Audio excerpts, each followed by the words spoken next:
최종적으로는 이란이라는 나라가 대외적 중동에서의 어떤 영향력은 줄어들 것이 분명하고 이란과 미국, 이스라엘 간의 휴전 협상 얘기가 나오지 않을까. 지금 현재 일어나는 현상이나 뉴스 가지고는 만족하면은 제2의 K방산, 2030년대 초반의 K방산은 존재하지 못해요.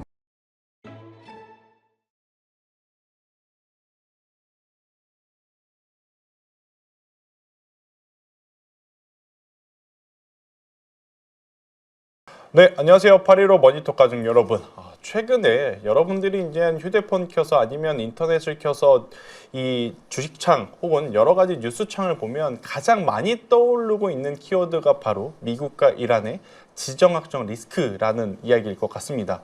정말 많은 뉴스들이 그리고 헤드라인에 굉장히 자극적인 이야기들이 많이 나올 수밖에 없는 지금 이때 그 안에 숨겨진 정말 우리가 알아야 할 내용들을 좀 알기 위해서 디패스타임즈 안승범 대표님을 오늘 모셨습니다. 안녕하세요. 네, 안녕하십니까. 네, 좀 굉장히 시끄럽습니다. 네, 갑작스럽게. 근데 뭐 제가 예상했던 것에 비해서는 네. 뭔가 좀 과장된 뉴스, 그것도 미국 중심으로. 뭐 이란이야 원래 그랬고 과장된 뉴스라는 게 뭐냐면은 전력이 투입이 뭐 역대 최대급을 하는데 이게 툭 하면은 무슨 국내 방산 전시회도 무슨 맨날 역대 최대급이라는데 그 오랜 기간 이 중동의 사태를 지켜온 입장에서 정말 제가 나이가 있으니까 어렸을 때부터 중고등학교 때부터 이제 그 아직 머리가 뉴스를 접하면 머리가 복잡하던 게 중동 문제였어요. 뭐 초등학교 때부터 4차 중동전 때부터. 근데 그게 이제 결국 뭐 개인적으로 나이가 먹었지만 이게 어느 정도 정리가 되는 시기가 오는구나. 73년도 제 4차 중동전 때부터 시작을 이제 하는데 이런 게 시끄러운 게 그리고 79년도에 이제 이란 그 이슬람으로 바뀌었죠. 신정 체제로. 그러면서 되게 이제 미국도 우울했고 그때는 우리가 지금과 달리 더 아주 뭐 미국에 끈끈하게 이제 붙어서 생각하는 시절이었고 지금은 이제 여러 가지 생각하면서 상황에 따라서 미국 가깝게 하는 거고 선택적으로. 근데 그 당시에도 되게 같이 우울했죠. 더욱이 이제 아프간 침공, 소련에. 그래서 그게 아주 뭐 한꺼번에 뭉쳐 있다가 미국 입장에서는 이제 레이건 정권이 들어선 지금의 이제 트럼프의 선배격. 그래서 그거를 이제 미국이 나서서 해결하는데 이 전력을 보면은 아직은 이게 전쟁이 진행되는 와중이기 때문에 상세한 거는 나오진 않아요. 이제서야 나오는 거는 외국에서 나오는 거는 또 특히 일본 같은 게 나오는 거는 베네수엘라에 투입된 전력이 기지가 어디였나는 상세한 건 나오더라고요. 그래서 저도 이제 와서 베네수엘라 그러니까 일반 유튜브나 특히 이제 그 온라인에서 나오는 거는 찾아볼 수가 없는데 물론 이제 외국 거를 열심히 뒤지는 분들은 아시겠지만은 근데 그걸 다 이렇게 모아놔야 되잖아요. 자료를. 그게 이제서 나오더라고요. 베네수엘라에 어떤 그 한 군용기가 들어왔는지 어떤 기지에서 그래서 그걸 봐서는 이것도 뭐 한 4월? 빨라야 4월에서 5월 가야만 상세한 게 나올 텐데 그 옛날에 2003년도 이제 미국이 이라크 들어갈 때보다도 더 줄어든 전력. 근데 더 거슬러 올라가면 1991년 걸프전 때는 나토 국가, 대부분의 나토 국가 다 투입이 됐죠. 다 연합으로 해서 사우디, 중동 국가도 그 전력에 비교하면은 점점 줄어드는 역시 세월이 가면 갈수록 줄어드는데 해당되는 군용기나 뭐 미사일들이 더 현대화되고 첨단화된 건 맞아요. 그래서 질적으로 가는 건데 그 옛날에 비교해서는 야 이게 뭐가 역대 최대냐. 그리고 이제 미국 말로는 이제 미국 국방장관 전쟁부 장관이 얘기하는 거는 뭐 2,000곳, 3,000곳을 때렸다 하는데 그러면 미사일이 왜 날라오냐. 그러니까 사전에 미국도 한계가 있는 거야. 아무리 위성 뭐 정보를 해서 아니면 뭐 여러 가지 감청해가지고 한다 하더라도 남아있는 게 있으니까 계속 드론이나 미사일이 탄도탄 순항미사일 날아오는 거예요. 근데 이제 처음 개전 초기보다는 줄었다고 얘기를 해요. 그래서 그건 인정을 하는데 이게 쉽지가 않구나. 역시 뭐 세월이 그렇게 흘렀는데. 근데 어쨌든 최종적으로는 이란이라는 나라가 대외적 중동에서의 어떤 영향력은 줄어들 것이 분명하고 군사력은 많이 파괴되고 그리고 이제 이게 나라 자체가 없어지는 건 아니기 때문에 이게 자기들이 신정 체제가 이어져도 아들로 인해서 그렇죠. 둘째 아들 이어져도 결국에는 핵무기를 갖게 되지 않을까. 그러니까 북한 우리가 거꾸로 북한이 다음 차례라는데 이제 그건 너무 좀 앞서간 얘기고 북한의 그 유형 그러니까 재래식 전력은 이제 이런 미사일 포함해서 한계가 온 거고 소모를 또 많이 했기 때문에 그래서 핵무기를 결국 갖는 쪽 가지 않을까. 그러니까 지금 이게 미국이 이스라엘의 어떤 그 이스라엘 입장에서 이번에 확실하게 다 죽여놔야 되거든요. 그 전 지역을. 아까 앞서 말씀드린 대로 1973년도 제4차 중동전 이래로 아주 골아프게 살아왔거든요. 한 50여 년, 뭐 60년 가까이. 그래서 이제 이스라엘이 좀 이렇게 미국을 이제 이용해서 끌어들이는 거죠. 예. 그래서 사실 그게 미국 내에서 얘기하는데 그게 사실 맞아요. 이스라엘이 이번 기회에 아주 끝장을 보려고. 근데 과연 그게 끝장이 나겠느냐. 결국 이란이 핵무기 보유국으로 가지 않을까. 저는 이제 그렇게 보고 있기 때문에 어느 정도 이게 서로 간에 탄약 개념의 미사일들이나 드론이 소모가 될 수밖에 없고 빠른 시일 내에 뭐 한두 달 내에 그거를 보충할 수 있는 건 아니기 때문에 그리고 어느 순간에는 이제 서로 그게 모자라서 휴전 쪽으로 일단 종전이 아닌 휴전 쪽으로 뭐 우리가 보통 러우 전쟁을 얘기했는데 이번에는 이제 이쪽이 또 이란과 미국, 이스라엘 간의 뭐 휴전 그 협상 얘기가 나오지 않을까. 지금 이란 쪽에서 타진도 하고 있고. 일단은 팩트로 보면 간밤에 뉴스가 나온 건 이란이 먼저 미국에 손을 내밀었다. CIH를 통해서 손을 내밀었다라고는 했지만 아직 이란 쪽에서는 공식적으로 맞아요라고 나온 것은 아닌 것 같아요. 그러니까 서로 타진하고 간을 본 거 맞는데 마치 러우 전쟁이 끊임없이 그렇게 했듯이 결국에는 되지 않을까. 휴전 쪽, 그다음에 이제 뭐 종전을 한다든지. 한쪽에서는 어느 정도 협상에 지금 그 물밑에서의 이야기들은 나오고 있지만 여전히 또 불편한 그 미사일이 날아다니는 상황들은 연출이 되고 있는데 또 이제 시청자 입장이라고 해야 될까요? 제 입장에서는 최근에 또 이란에서 어떤 영상을 좀 내보였냐면 자기네들 그 지하에 드론 쭉 나열을 해놓고 우리 이렇게 드론 많다. 아니 그거를 그러니까 이게 SNS를 아주 신봉들 하시고 뭐 내비 택시 타면 내비 신봉하는데 그게 아닌 게 다 허점이 있는 게 사람이 만든 거 하고 있기 때문에 나중에 뭐 터미네이터 영화처럼 결국 이 AI가 지구를 멸망시키는 까지 갈 수도 있다고 좀 보는데 어쨌든 지금 단계는 다 조작이 가능해요. 저도 많이 해봐요. 그러니까 뭐 법적으로 위반되는 걸 하는 게 아니라 SNS상에서 내가 뭐 음식을 먹는 거를 마치 화려한 곳에 먹는 것처럼 얼마든지 그걸 할 수 있다는 걸 나도 테스트 해봤어요. 법 안에서. 근데 이제 지금 이란과 이스라엘, 미국 간의 그 소위 정보전도 있지만은 자기들이 좋게 얘기해서 홍보전, 과장된 그 보도하는 거 있잖아요. 그렇죠. 그러면 훨씬 전에, 개전하기 전에 미리 찍어놓은 영상들.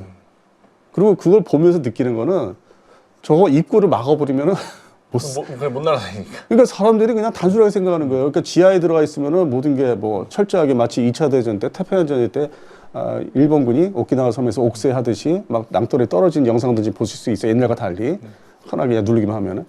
그 생각하는데 저거는 이제 장비잖아요. 저 입구 막아버리면 끝이에요. 무용지물이고 그다음에 사전에 훨씬 전에 소위 프로파간다 이거를 이제 이용하기 위해서 미리 찍어놓을 수 있다는 거예요. 그리고 그게 외형은 완성됐어도 실제 내부가 소프트웨어라든지 완성이 안 된 외형적인 그러니까 만들고 있는 거를 야 빨리 급하게 좀 배열을 해. 그건 다 사람들이 할 수 있는 거니까 막 동원돼서 다 청소해. 마치 우리나라 대한민국 국방부나 육해공 해병대가 홍보를 위해서 청소 빨리 해. 뭐 좀 보여줘 하는 게 있어요. 과장된 게. 대대 이제 스타분들 오시면 우리가 청소를 하듯이. 그거하고 똑같은 이론을 좀 보는 거예요. 그러니까 여러 가지를 이제 우리 시청자분들 중에서 많은 경험들을 이제 하신 분들 많겠지만 살면서 그거를 이제 딱 대입을 해보면은 저게 좀 과장된 걸 수 있다. 그리고 저게 실제 존재하고 파괴력이 있다 하더라도 입구 그냥 미국이 아니면 이스라엘 정밀 유도 폭탄을 막아버리면 어떻게 끊을 거예요? 입구 막고 쳐다갑니다. 그래서 저는 그걸 대단하게 안 봐요. 그러면 지금 중동 지역에 만약에 향후에 무기 수출을 한다고 했었을 때 어느 나라 어떤 기업들이 조금 유리할 거라고 보이세요? 그러니까 이제 양상 자체가 전 세계에 그러니까 공교롭게 2020년 1월 10일 날 이후에 코로나 발생 이후에 2023년도 초반부터 코로나가 이제 이게 줄어들었죠. 저는 근데 그거를 이제 군사적으로 보면 생물 전쟁, 그 생물학 전쟁 보고 있거든요. 그게 끝나자마자 러우 전쟁 터졌어요. 2022년 2월 24일. 그러면서 졸지에 그해 여름, 가을에 우리가 이제 소위 K방산이라고 딱 한 나라인데 폴란드 한 나라인데 K방산 갖다 붙이면서 유럽에, 동유럽에 그것도 진출했죠. 그게 바로 지상 무기체계잖아요. 중심이 첫 번째 자주포, 전차. 그리고 이제 거기에 좀 플러스 알파가 된 게 F-50 경전투기. 그리고 그 시간 지나니까 비싸긴 하지만 사이드는 천무 다연장 로켓포. 여기까지가 대표적인 선수였는데 그러면 이제 그게 러우 전쟁이고 얼마 전까지 그게 이제 뭐 득세를 하네 뭐 사실 제 개인적으로 전 주식을 안 했지만은 이 주식시장에서 그거를 엄청 띄워. K9 자주포 회사를 최고라고. 난 소식이 난 개인적으로 뭐 별로 이렇게 좋아하지 않는데 너무 과정되니까 K9 자주포 하나만 가지고. 근데 이번에 이제 이스라엘 미국에 이란 상대로 전쟁을 딱 보니까 그거 얘기합니까 지금? 안 하죠. K9 자주포 얘기해요? 전차 얘기해요? 그런 전쟁이 아니잖아요. 근데 이미 그 전조 증상, 현상은 이미 그 전에 전쟁이 있었잖아요. 하마스 전쟁이라고. 지금 하마스 전쟁이라고 하지 않잖아요. 이미 그때 서로 이제 원거리인데 쏘고 주고받았잖아요. 그러면서 거기 대탄도탄 방어. 그러니까 탄도탄, 순항미사일 방어, 드론 방어, 장거리 드론. 그 이게 대공 무기란 말이에요. 근데 그 당시만 해도 이 현재 LIG 넥스원, 현재는 LIG 디펜스 에어로스페이스 이름 바꿨어요. 네. 항공 분야를 좀 진출하기 위해서 그런 목적이에요. 이 분야에서 뭐 주식이나 방산분야에서 거기가 그때는 대두가 이렇게 안 됐는데 그때 당시에는 이제 그 밑에 나라들 지금의 이제 막 맞는 나라들의 천궁2가 들어가는 만에 한 그것만 얘기했었죠. 아, 막 UAE, 예, 사우디아라비아, 카타르 포함해서 그다음 뭐 쿠웨이트 전부 다. 근데 그때는 이제 그게 지나가는 얘기였는데 지금은 그게 우뚝 섰잖아요. 대탄도탄 방어용 천궁2. 그러면서 또 여기에 하나 에어로스페이스의 모 기업인 주 한화 방산이에요. 네. 원래 뭐 또 있어요. 모 기업이. 거기에 L7은 또 이렇게 얘기 안 나와. 특이하게. 이게 세트 메뉴면 다 들어가야 되는데 이게 나와서 사겠다 막 해야 되는 하나만 부각될 수 없는 거죠. 이게 모듈로 들어가는 거라서. 아니 근데 이제 회사도 다르고 그래서 저는 이제 어제 그제 뭐 현상을 보면은 근데 해당되는 그 하나가 아니요. 해당되는 지금 LIG 쪽에서는 그 별로 이렇게 좋아하고 막 이런 건 아니에요.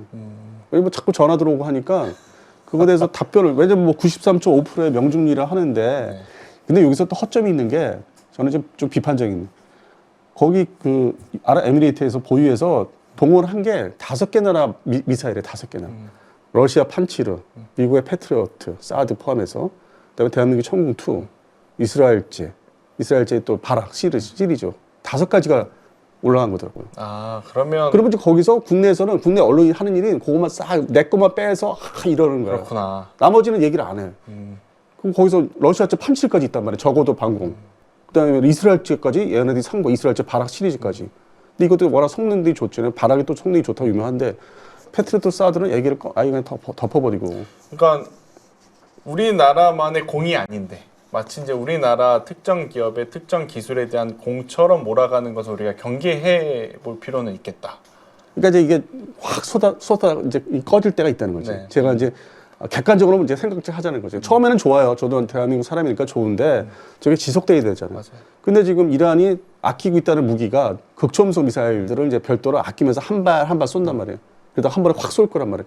그거를 과연 막을 수 있을까? 천궁2가. 그럼 그때 가서 뭐라고 얘기 변명할 건데. 그래서 대한민국 국방부나 방사청, ADD, LIG가 그것 때문에 극초음속 미사일을 이제 그걸 또 대응을 하잖아요. 새로운 과제잖아요. 기존의 탄도탄이 아니라. 그래서 지금 천궁3가 이제 발제가 돼서 개발에 들어가고 있습니다. 그래서 그거는 또 추가로 수출을 하면 되겠는데 그래서 그 다음 문제를 이제 같이 나열을 해놓고 생각하면은 기사를 내려볼 때 객관적으로 현재는 천궁2가 득세를 하는데 차후에는 이걸로 끝나는 게 아니고 또 잠재적으로 이란이 망하는 나라가 아니라 또 전쟁의 종전이나 휴전을 가면은 또 탄도탄, 극초음속 위주로 갈 것이다. 3단계다. 이란의 기존의 액체 로켓이 스커드기어를 지금 막 쏴서 없애버리고 소모해서 없애버리고 구형 무기니까 지금의 이제 고체 로켓으로 쏘면 또 소모가 되는데 역시 미국 중심의 탄도탄 그 방어를 못하는 거는 극초음속. 여기에 집중 투자를 할 거라는 거예요. 살아남으면은. 그래서 핵무기도 더 개발을 열심히 하고.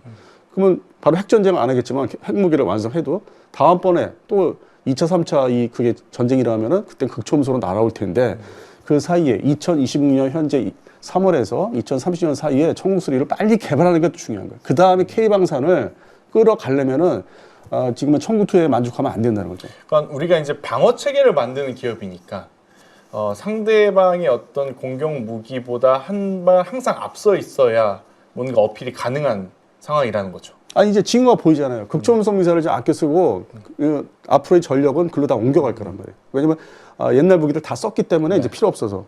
그러니까 이제 새로운 신형 무기라면 우리도 신형 미사일 거기에 대응할 수 있는 대공 미사일을 서둘러서 쉬지 않고 개발해서 수출 시장에. 그게 이제 예를 들어 돈이 모자라면은 대통령이 아랍에미리트 갔다 왔잖아요. 네. 그러면 뭐 300여 원의 뭐 방산 투자를 뭐 이렇게 엠바고 걸었는데 그 부분을 예를 들어서 수송기 분야 개발은 이제 급한 그건 아니에요. 이건 나중에 하자. 뒤로 미루고. KF-11 이게 아니야. 이것도 두 번째로 밀어. 미사일 개발에 돈 좀 내. 그러면 최우선순위로 내가 공급해 줄게. 천궁3. 그렇게 하면 되죠. 그래서 이 방산 분야를 실무자들은 아세요. 위에 높으신 분들은 또 실무자들은 아시기 때문에 제가 얘기하는 거에 대해서 뭐 당연히 아시고 계실 거고. 그래서 계속 이어나가야 되는 거. K방산에 대해서 이어나가려면 요구에 지금 현재 일어나는 현상이나 뉴스 가지고는 만족하면은 제2의 K방산, 2030년대 초반의 K방산은 존재하지 못해요. 그러니까 계속 지금 앞서 나가려면 현재 그 트렌드에 맞는 분야에 먼저 좀 집중을 해서 기술 개발을 해야 된다. 이렇게 좀 보시면 되는 거죠. 지금 이제 또 한편에서는 미국의 트럼프 행정부 그리고 이제 캐나다 이쪽에 우리나라 잠수함 수출에 대한 뉴스들이 굉장히 긍정적으로 보도가 되고 있거든요. 그럼 대표님이 보시기에 이런 뉴스들도 우리가 좀 가려서 봐야 되는 부분인가요? 제가 이제 뭐 오늘 처음 말씀드린 건 아닌데 두 번째인데 하나오션이 이제 원팀에 이제 선봉에 서 있죠. 그 뒤에 쫓아가는 게 이제 모든 거 박자를 어쨌든 억지로 맞춰주는 게 HD 현대인데 일단은 지금 또 최신 뉴스 나온 게 6척, 6척 뭐 분할한다고 하잖아요. 근데 이것도 사실은 또 뭐 페이크 뉴스라고 하는 것도 있어요. 일부러 떠보는 게. 그래서 결과적으로 이제 12척인데 일반적으로 보통 이게 너무 과장된 게 참 불편한 게 60조, 60조 하는데 이 유럽이나 뭐 대한민국도 그렇지만 특히 유럽이나 이 캐나다의 방산 획득이라는 게 페이즈 1, 페이즈 2 이렇게 단계가 있어요. 한 번에 이렇게 사는 게 아니야. 그럼 당장 5년 이내 아니면 7년 그 사이에 주세요 해서 만들어 주세요. 빨리 주세요 하는 게 지금의 4척. 그리고 4척. 4척. 1단계, 2단계, 3단계. 그렇게 하면은 10년 이상 가요. 오래 걸리는구나. 15년.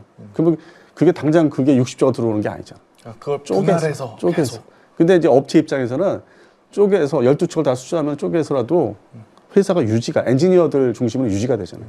그 라인이 유지가 되잖아요. 잠수함을 만들어 줘야 되니까 꾸준히 그 돈을 이제 받으면서 그걸 노리는 거죠. 그러니까 당장 뭐 20조가 돈 들어오는 건 그런 현상은 아니고 이게 효과가 이제 길게 가야 돼. 아주 길게 가야 되는 거. 그래서 그걸 수주하고자 하는데 워낙 그쪽은 전부터 제가 이제 생각했던 거는 12척? 왜 12척일까? 현재는 4척을 보유하고 있는데 옛날 구형 영국제 뭐 중간에 불두단 그 함정도 있었고 잠수함이 그래서 사실 뭐 노후화뿐만 아니라 운영하기가 참 불편한 지금 전력이에요. 이스라엘 하나. 근데 캐나다가 대서양 방면이 있고 태평양이 있고 근데 일반 언론에는 여기까지 나왔어. 6척 이렇게 배분한다. 근데 동맹국이 미국 뭐 어쨌든 뭐 그 수상하고 싸우든 말든 그건 두 번째고 국방의 기조를 계속 이어가는 거니까 근본적으로 이게 아니라 이렇게 북극 444 그래서 430이에요. 그러니까 대서양은 나토를 향해서 태평양은 중국을 견제하기 위해서 이 국방 서로 기조가 미국하고 근본적인 베이스에 깔려 있습니다. 북극은 같이 공동으로 러시아를 견제해야 돼. 근데 지금 뭐 언론에서는 뭐 양쪽으로 6척? 아닌데. 걔들이 얘기하는 건 12척. 근데 이게 장기간이고 미국은 서둘러서 이제 하라는 것도 있어요. 북극 때문에. 태평양 방면도 있고 중국 때문에. 그래서 보면은 또 중간에 뭐 자동차 산업을 끌고 와라 했는데 또 공식 발표하기로는 그건 아니다. 그거에 선정되는 조건 아니다. 성능을 따지겠다 했는데 보면은 과연 이 3,000톤 잠수함을 걔들이 원할까? 저쪽은 2,000톤대인데. 조금 더 작은 걸 원하는 거예요? 네, 2,000톤대를. 그리고 뭐 세부적으로 이제 뭐 좀 아시는 분들은 이게 뭐 스텔스, 독일은 스텔스 성능이 좋고 뭐 전지도 연료 전지도 좋고 하다고 하는데 그런 측면에서 따져보는 점수가 상당히 미묘한 점수에서 갈리긴 할 것 같아요. 근데 저는 될 것 같지가 않아. 너무 이게 실적이 하나오션 측에서 공식 발표한 자료를 보면은 12월 달 세미나에서 수출이라고는 사실 너무 비교되는 거야, 실적이. 우리는 기껏해 인도네시아 하나야. 여태까지 살면서 잠수함을 그것도 독일제 209를 카피 떠가지고 해본 거. 근데 그게 문제가 됐었어요. 성능이 안 나오고 또 인도네시아 애들이 MR을 너무 아주 엄격하게 요구를 하기 때문에 그 이후에 다 서로 손을 끊었죠. 잠수함 얘기를 안 하고. 근데 그게 하나야. 근데 저쪽은 뭐 남미부터 해가지고 뭐 아프리카, 남아공 뭐 이런 데 다 포함해서 유럽. 이미 실적 성과의 차이가 좀 있구나. 209 시리즈, 소위 209 시리즈, 우린 장보고 1이라고 그러는데 해군에서는 209 시리즈 1200, 1400, 뭐 1500톤짜리가 74년부터 지금 최근까지 엄청 팔았어요. 그러니까 이제 그 어떤 판매하면서 후속 지원이든지 뭐 비싸게 뭘 받더라도 MRO를 받더라도 노하우가 있는 거고 어떻게 맞춰주면 그 필요성을 맞춰주면 되는지. 그래서 그게 영업적으로 이제 쌓여있기 때문에 유연성이 있는데 우리는 이제 사실상 이게 대외적으로 큰 나라 상대해서 판매 진출하는 게 처음이기 때문에 이 처음 진출한 나라는 뭐 모든 걸 다 줄 듯이 얘기하지. 그러니까 이게 상징성은 있겠지만 실제로 기업이 얼마나 남길지는 그러면 장담을 못 하겠네요. 손해보고 이제 아예 점수를 더 얻기 위해서 미묘한 뭐 0.5점, 1점을 그 받아서 승리하기 위해서는 다 낮춘다는 거죠. 조건, 특히 그 금액에 있어서. 아주 저가로 수주할 수밖에 없는. 그래서 그런 측면에서는 이거 그렇게 뭐 좋은 게 아니다. 그래서 좀 그래도 좋게 얘기해주면은 대한민국 제품이니까 현재 50대 50 아니냐. 그 일부에서는 또 언론에서 그 얘기했었죠. 50대 50으로 또 엄밀하게 얘기한 데 있고 더 심하게 얘기한 데는 49대 51. 그게 불과 한 열흘 전 기사들 보시면 나와요. 그러니까 이제 냉정하게 얘기한 도 있고, 안 그러면 이제 뭐 좀 다른 뭐 매체에서는 뭐 좀 안 그렇게 그냥 막 붕 뛰어가지고 한 데 있지. 그게 뭐 저번에 한번 사건 터졌던 뭐 한국경제라든지. 아니, 그거 전부터 얘기했었어요. 네. 이제 그런 문제가 있어요. 그러니까 우리가 이거를 방산주를 이제 하시는 분들이 진짜 면밀하게 보셔야 돼. 옛날처럼 러우 전쟁 초기처럼 그냥 우해가지고 이게 아니라. 좀 면밀하게 보시고 잘 들어보셔야지. 그 경제신문들 기사들을 무조건 그대로 믿으시면 안 돼요. 그게 다 이 헤게모니가 있어. 그러니까 한편은 제가 이제 이런 게 너무 노골적으로 얘기해서 사실 그쪽에서는 저 인기 없어요. 개인적으로 안 그래도 좋아하지. 이렇게 좀 뭐 객관적으로 평가를 해주시는 게 저희는 또 필요하니까 그것도 이제 한번 곰곰이 또 생각을 예. 해볼 수 있는 요소인 그리고 이제 것 추가로 여기서 잠수함 네. 사업에 대해서 추가로 말씀드리면은 하나오션 입장에서는 이게 만약에 졌을 경우에 국내 생산 라인 유지 문제가 있어요. 원잠, 대한민국 원잠을 가기 위해서 중간에 공백이 생긴단 말이에요. 원잠은 기정 사실이고 뭐 언젠가는 이제 우리가 획득하고 성취하는 건데 중간에 지금 사업이 비면은 그 엔지니어들 유지하기 어렵거든요. 그 수중 전력이기 때문에. 네. 그래서 지금 현재 장보고 3 시리즈 사업, 장보고 3 이제 3,000톤대 해군에 납품하고 있는 거. 그거 끝나자마자 또 후속으로 장보고 4 사업을 지금 일종의 합법적인 로비를 하고 있어요. 해군하고 얘기를 해서. 해군의 기참부하고 이제 얘기를 잘 협의해서 아이, 그거 뭐 작년 그 서울 아덱스 때 얘기했던 2,000톤대 얘기하지 말고 좀 크게 가자, 이왕이면. 그 대신 거기 들어간 승조원들을 좀 한 줄이자, 숫자를. 자동화시켜서 일부를. 그래서 현재 장보고 4 사업이 별도로 준비되는 게 캐나다 사업이 안 됐을 경우 그걸 바로 이제 진입하려고 업체 입장에서 그냥 바로 진입해서 해군을 막 이래가지고 넘어가려고. 그러니까 장보고 3 사업이 조만간 또 금방 끝나요. 이건 막 막바지 후반부에 왔기 때문에. 그래서 장보고 4 사업도 이제 하나의 그 대비책, 비상책으로 이제 마련해서 그게 또 준비가 되고 있는데 그동안 잘못 알려진 거는 2,000톤대라는 건 아니라는. 3,500톤대요. 그러니까 하나오션도 결국에는 약간 궁극적인 목적이 그 원잠이니까 네. 이쪽으로 가기 위해서는 그 네, 공백 네, 기간 네, 동안 어찌되었던 엔지니어들을 좀 데리고 있을 네. 만한 명분과 네. 또 고정비에 대한 지출을 부담할 수 있는 부분들이 필요한 상황이라는 저는 거죠. 그거 잘한다고 생각해요. 그 부분은 그래도 업체 입장에서는 잘하는 거예요. 보완책이죠. 그렇죠. 이게 뭐 아직 뭐 알 수 없기 때문에. 그리고 이제 그 다음에 이제 사우디 잠수함 사업도 있긴 해요. 그리고 이제 필리핀 잠수함 사업은 있는데 필리핀은 아무래도 현대, HD 현대가 꽉 잡고 있기 때문에 영업사. 그래서 필리핀에 진출하면은 이제 HD 현대가 그 설계도를 가지고 할 수 있을 것 같고 수출용 그 설계도. 근데 사우디는 역시 하나오션이 그 다음으로 이제 좀 같이 뭐 들어가야 되지 않을까.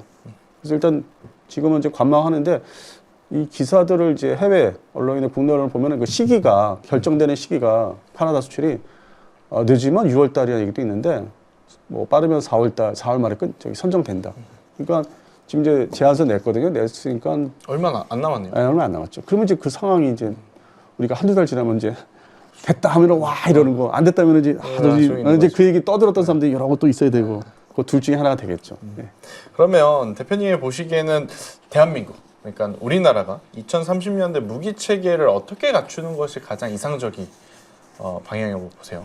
간단하게 말씀드려서 네. 대한민국은 이제 보십시오. 전 세계 이제 지도 이렇게 둥그런 그 보면은 러우 전쟁 사실 지상전 중심이잖아요. 드론 포함해서 전차 자주포 파괴돼도 막 달려가서 또 파괴되고 또 달려가고 또 받아서 뒤에서 나토한테 받아서 또 달려가서 싸우고 러시아도 마찬가지로 막 다 끌어내서.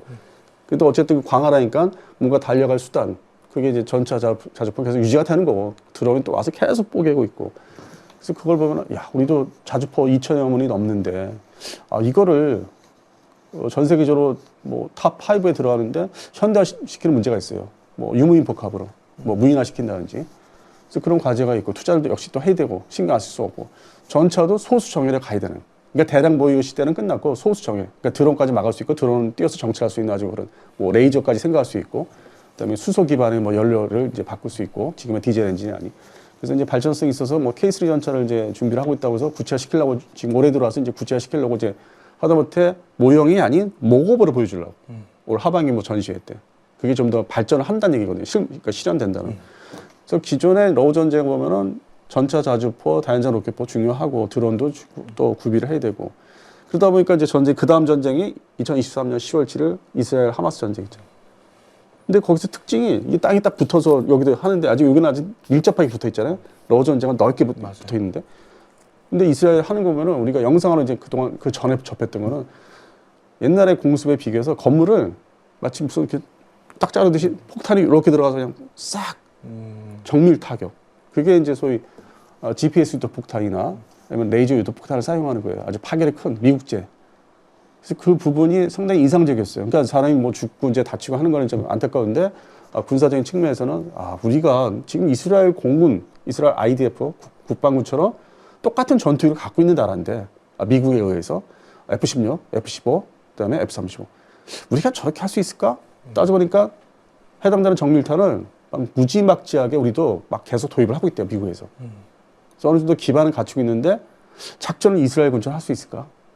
그리고 이게 또 소모되는 거니까 더 사서 쟁여놔야 되지 않을까, 비축을. 그러니까 이렇게 쓰는 것보다 재고가 더 빨리 전시에는 또 보충이 돼야 되는데 또 그런. 네, 비축탄. 근데 우리가 보통 비축탄 얘기하면은 이제 그동안 얘기했던 게 하도 자주 이것 때문에 이 155mm 이것만 얘기했잖아. 그렇죠. 비축탄. 거기에 다 묻혀 있죠. 근데 그러면 거기는 어우 전쟁이고 바로 그 다음 해에 있던 이스라엘 하마스 전쟁 보면은 건물을 아예 싹 그냥 그대로 주저앉혀 포치키는 거 보세요. 물론 지금 이란도 그렇지만 그럼 그거는 항공전이란 말이에요. 항공 공습이란 말이에요.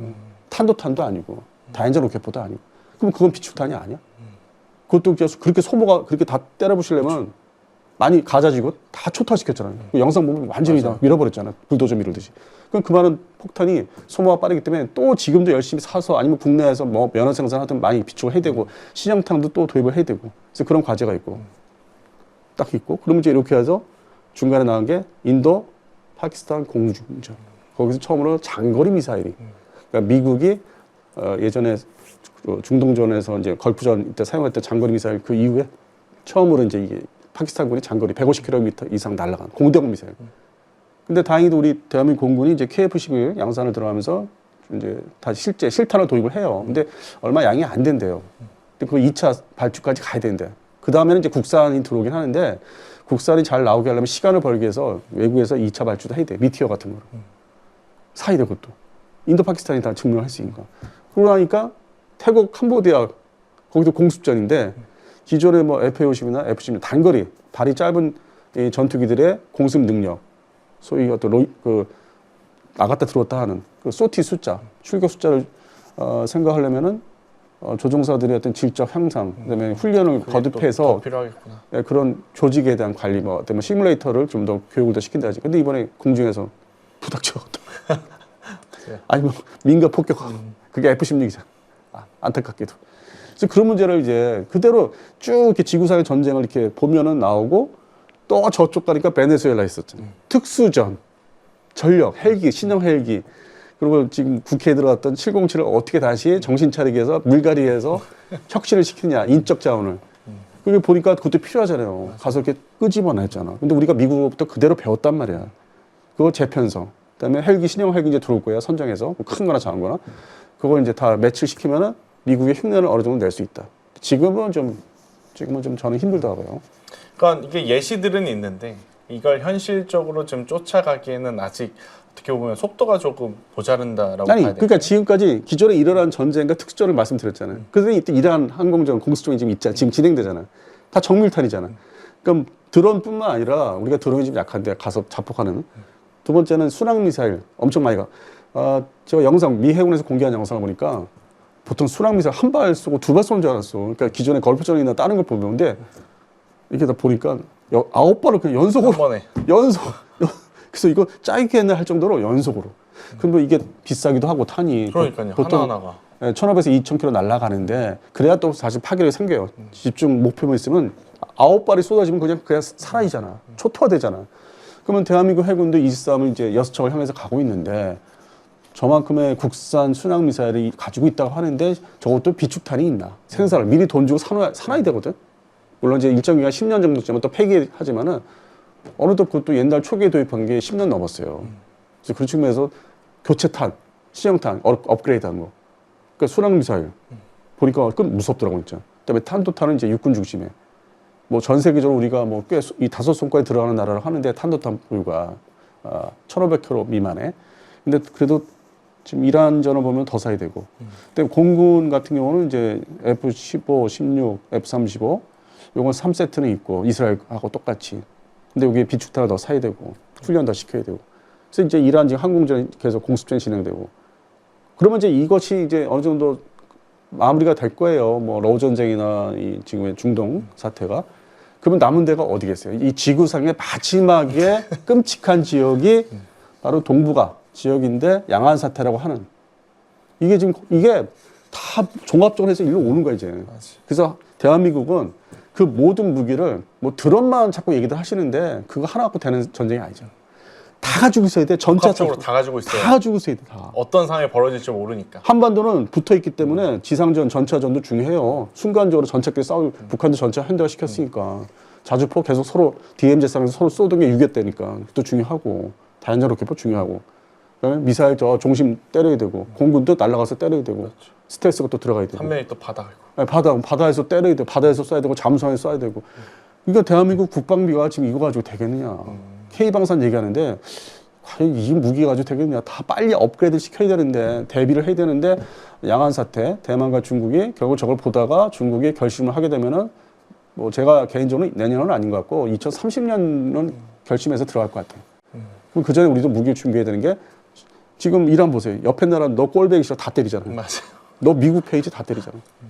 나중에 이렇게 공습을 받은 건 이제 두 번째고 반격을 받는 거 다 때리잖아. 그러면 중국 입장에서 대만을 때려서 이기려면은 빨리 들어가서 다 요리하려면은 똑같아요. 이 동북아시아에 나와 있는 주일미군 기지들 일본에 있는 거 오키나와 본토에 있는 일본 본토에 있는 거 주한미군 기지 오산, 군산 그 옛날부터 때릴 것이라고 얘기했는데 사람들은 아니래. 근데 중국에 내가 시진핑 입장에서는 시진핑 그 지휘부 입장에서는 군인들 다 때리고 시작해야 돼. 오산, 군산, 가데나, 요코타, 요코스카, 뭐 후텐마 다 때려야 돼 다. 일본 우리가 여행 가는 지역 뭐 후쿠오카 공항도 때려야 돼. 후쿠오카 공항이 유사시고 발진기지 미군. 지금은 아니라고 그러죠. 후쿠오카 내리면은 우리가 들어가는 공항들이 아니라고 그러죠. 모르죠? 오사카니 뭐니 항만들 미국이 최근에 다 점검을 했어요. 배들이 군함들이 들어와서 여기는 어느 정도 수심이 되고 유사시 중국 상대로. 근데 우리가 가는 관광지야. 지금의 중동에 거기서 막 빨리 귀국하려고 난리가 난 것처럼 똑같은 상황이 여기서 그대로 벌어지게 돼 있어요. 일본 중심으로 동북아에서는. 그리고 이제 군사적으로는 지금 이스라엘과 미국이잖아요. 여기서는 미국과 일본이 딱 짬짬이에서 들어. 그러면 이제 한국은 대한민국은 어떻게 되나? 그런 입장이 아마 좀 비율을 좀 넓게 하면은 사우디 입장? 사우디가 지금 관망을 하고 있거든. 군사력이 있는데. 뭐 기지 뭐 제공한다 만다 했다가 이제 뭐 다 두들겨 맞으니까 이제 그걸 다 휩쓸어 들어갔는데 그래서 대한민국 입장이 상당히 좀 난감한 묘한 상황이 있는 건 맞는데 일단은 중국 입장에서는 오산기지, 군산기지 때리고 시작할 거예요. 그럼 자동으로 영토를 우리가 이중 영토잖아요. 미국의 기지가 땅이면서도 우리나라 대한민국 영토잖아요. 그래서 휩쓸어 들어가지 않을까. 그러니까 저걸 보면은 뭐 유가가 난 뉴스로 보면 좀 짜증나는 게 맨날 먹고 사는 그냥 물론 나도 먹고 사는 게 중요하지만은 군사적 입장에서 보면은 맨날 유가 타령하고 뭐 주식 아니 저거 그대로 전쟁 여기서 나면은 우리 다 망하는데 왜 의미가 없죠. 안보 측면에서 생각 안 하고 내가 지금 기름값이 올랐네 1,700원 올랐네 그러니까 대통령이 야 그거 다 조사해 지금 그렇게 지시 내렸는데 발빠르게 근데 맨날 그 뉴스 보면은 되게 뭐 남의 나라 얘기야 마치 옛날 중동전 얘기 하고 있는 거 뭐 걸프전 얘기 하고 있는 느낌이 근데 실제 최종적으로 지구상에서의 종합 전쟁 아주 그냥 모든 걸 모아놓은 전쟁은 한반도예요. 대만에 이어서. 그래서 저는 그게 두렵다는 거지. 일단 결국엔 우리 굉장히 많은 산업들 중에 방산도 현재 트렌드에 맞게 업데이트 돼야 되고 기술에 대한 발전들이 빠르게 이루어져야지만 자주 국방에 조금 더 강화된 모습을 좀 보일 수 있을 거라 이야기를 해주신 것 같습니다. 오늘 1부는 여기서 마치도록 하겠고요. 2부에서는 미국과 이란의 현재 상황을 좀 감안을 해서 우리가 조금 더 딥하게 디테일하게 좀 체크해야 될 부분들을 조금 더 알아보도록 하겠습니다.